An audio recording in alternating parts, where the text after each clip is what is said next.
இன்றே டவுன்லோட் செய்து உங்கள் ஃபேவரட் ஷோக்களை என்ஜாய் பண்ணுங்க. ஆதித்யா, இந்த பாலக்குடி குடு பாரதி. கொடுங்க. ஆதித்யா, நீ இன்னும் எதுவும் சாப்பிடல, இந்த பாலையாவது குடி. இந்தா.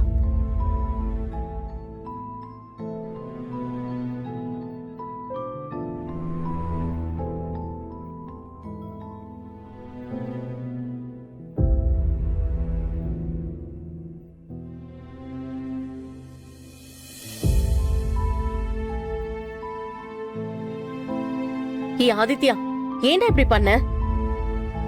உன் அம்மா உன்னை காணோன்னு எவ்வளவு கஷ்டப்பட்டா தெரியுமா?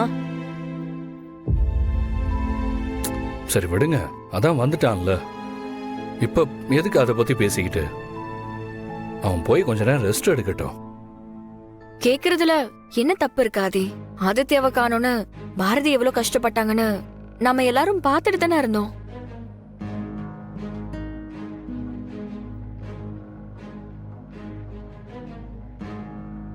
பாரதி, நீங்க ஒன்னும் தப்பா எடுத்துக்காதீங்க. உங்க ஹஸ்பண்ட் உங்க கூட இல்லாததால நீங்க எவ்வளவு கஷ்டப்படுறீங்கன்னு எனக்கு தெரியும். ஆனா அதை இப்படி பசங்க முன்னாடி காமிச்சுக்க வேண்டாம்.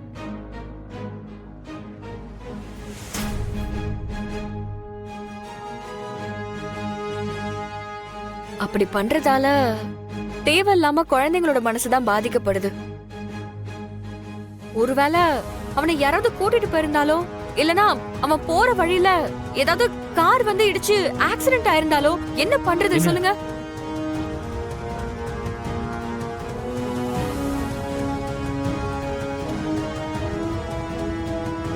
ஏதாவது நடக்க கூடாதது நடந்திருந்துச்சுன்னா நம்ம எல்லாருக்கும் அது எந்த அளவுக்கு வலியை கொடுத்திருக்குன்னு கொஞ்சம் யோசிச்சு பாருங்க. மித்ரா, இப்ப எதுக்கு நடக்காத விஷயத்தெல்லாம் கற்பனை பண்ணி பேசிட்டு இருக்க? அதான் அவன் நல்லபடியா வந்துட்டான்ல, விடு. இல்ல ஆதி, நான் பிராக்டிகலா தான் பேசிட்டு இருக்கேன். அட்லீஸ்ட் இதுக்கப்புறமாவது கேர்ஃபுல்லா பாத்துக்கணும்ல, அதுக்கு தான் சொல்றேன். புரியுது மித்ரா, ஆனா இப்ப அத பத்தி பேசுறதுக்கு நேரம் இல்லைல்ல. சரி பாரதி, ஆதித்யாவை கூட்டிட்டு போய் தூங்க வைங்க.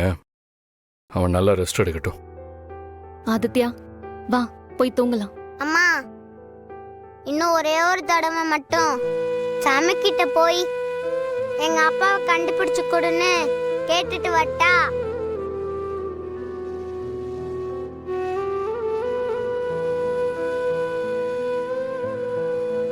தம்பி, காலையில கேட்டுக்கலாம்டா. இப்போ வா போய் தூங்கலாம். நான் இப்பயே போய் கேட்க போறேன். நீங்க போய் தூங்குங்க.